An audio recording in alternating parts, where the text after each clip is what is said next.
अस्तित्व का नियम है। जो अपने भीतर खड़ा होना सीख गया वही खिला। तुम्हारे जीवन का सबसे बड़ा भ्रम है कि कोई आएगा और तुम्हें पूरा कर देगा। कोई नहीं आएगा, और अगर कोई आ भी गया तो वो तुम्हें पूरा नहीं करेगा। वो केवल तुम्हारे खालीपन को कुछ समय के लिए ढक देगा। याद रखना, सहारा और प्रेम अलग बातें हैं। प्रेम खूबसूरत है, सहारा खतरनाक है। प्रेम में दो पूरे लोग मिलते हैं, सहारे में दो अधूरे लोग एक दूसरे से चिपक जाते हैं, और दो अधूरे लोग मिलकर पूरा नहीं बनते, वे केवल बड़ा बोझ बन जाते हैं। देखो अपने जीवन को, तुम कितनी चीजों पर टिके हो। लोग क्या सोचेंगे अगर वो छोड़ गया तो, अगर नौकरी चली गई तो, अगर मेरे पास ये चीज नहीं रही तो।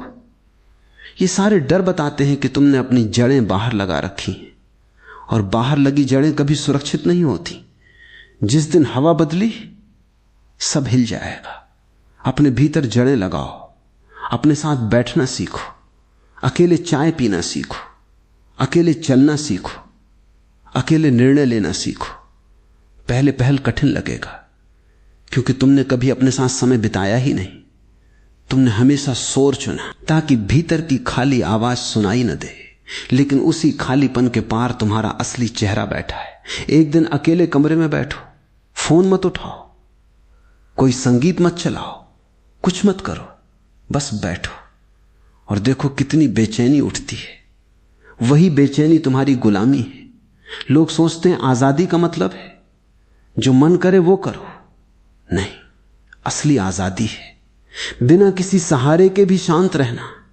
जिस दिन तुम अकेले होकर भी आनंद में हो, उस दिन तुम्हें किसी से कुछ लेने की जरूरत नहीं रहेगी। फिर संबंध भी बदल जाते हैं। तब तुम लोगों को पकड़ते नहीं। तब तुम कहते हो मैं पूरा हूं, तुम भी पूरे हो, चलो साथ चलते हैं। और अगर कोई चला जाए तो दर्द होगा, लेकिन तुम्हारा अस्तित्व नहीं टूटेगा, क्योंकि तुमने खुद को किसी के हाथ गिरवी नहीं रखा। अपने दम पर जीना कठोर होना नहीं है, यह अहंकार नहीं है, यह घोषणा नहीं कि मुझे किसी की जरूरत नहीं, यह समझ है कि मेरा केंद्र मेरे भीतर है। जो भीतर केंद्रित हो गया उसे दुनिया का हर रिश्ता उत्सव लगता है, और जो भीतर खाली है उसे हर रिश्ता जरूरत लगता है। इसलिए आज से एक छोटी शुरुआत करो। दिन में कुछ मिनट अपने लिए रखो। कोई पहचान नहीं, कोई भूमिका नहीं, न बेटा न बेटी, न पति न पत्नी, न सफल न असफल, बस एक जीवित चेतना।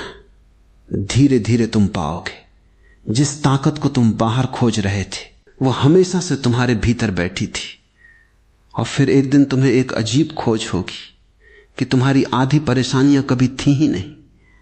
वे केवल इस डर से पैदा हुई थीं कि कहीं मैं अकेला न पड़ जाऊं। मनुष्य को दुख उतना नहीं देता जितना अकेले होने का भय देता है। इसलिए लोग अजीब अजीब समझौते करते हैं, गलत रिश्तों में रहते हैं, ऐसी नौकरी करते हैं जिसे वे नफरत करते हैं, ऐसे सपने जीते हैं जो उनके नहीं हैं, सिर्फ इसलिए कि कहीं उन्हें खुद के साथ न रहना पड़े। तुमने देखा होगा एक आदमी रोज शिकायत करता है कि उसकी नौकरी खराब है, लेकिन छोड़ता नहीं। एक स्त्री रोज रोती है कि रिश्ता उसे खत्म कर रहा है, लेकिन निकलती नहीं। कोई कहता है मुझे यह शहर पसंद नहीं, लेकिन वहीं रहता है। क्यों? क्योंकि दुख से ज्यादा डरावनी चीज उन्हें लगती है अनिश्चितता। और जो अनिश्चितता से डर गया वो जीवन से डर गया, क्योंकि जीवन का दूसरा नाम ही अनिश्चितता है। जो तय है वो जीवन नहीं, वो मशीन है। तुम मशीन बनना चाहते हो या जीवित रहना चाहते हो? जीवित आदमी जोखिम लेता है, वो गिरता है, गलतियां करता है, लेकिन उसके फैसले उसके होते हैं। और अपने फैसलों की चोट में भी एक आनंद है। दूसरों के फैसलों की सुरक्षा में एक धीमी मौत है। समाज तुम्हें सुरक्षित बनाना चाहता है, अस्तित्व तुम्हें जीवित बनाना चाहता है। इन दोनों में फर्क समझो। सुरक्षित आदमी धीरे धीरे डरपोक हो जाता है, जीवित आदमी धीरे धीरे स्वतंत्र हो जाता है। तुम्हें बचपन से कहा गया अच्छे नंबर लाओ, अच्छी नौकरी लो, अच्छा घर लो, अच्छी इमेज बनाओ, लेकिन किसी ने यह नहीं कहा खुद को जानो, अपने पैरों पर खड़े होना सीखो, अपने डर को देखो, अपने भीतर उतरना सीखो, क्योंकि अगर तुमने खुद को नहीं जाना तो चाहे तुम्हारे पास सब कुछ हो, तुम अंदर से उधार पर जी रहे हो। अपने दम पर जीना पैसे कमाने से भी गहरा है।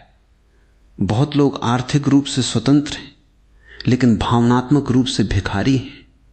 हर समय उन्हें किसी का अप्रूवल चाहिए। कोई तारीफ कर दे तो खुश, कोई नजरअंदाज कर दे तो टूट गए। सोचो, अगर किसी के एक शब्द से तुम्हारा दिन खराब हो सकता है तो तुम्हारे जीवन की चाबी तुम्हारे पास नहीं है, वो दूसरों की जेब में है। और तुम कहते हो तुम स्वतंत्र हो। नहीं,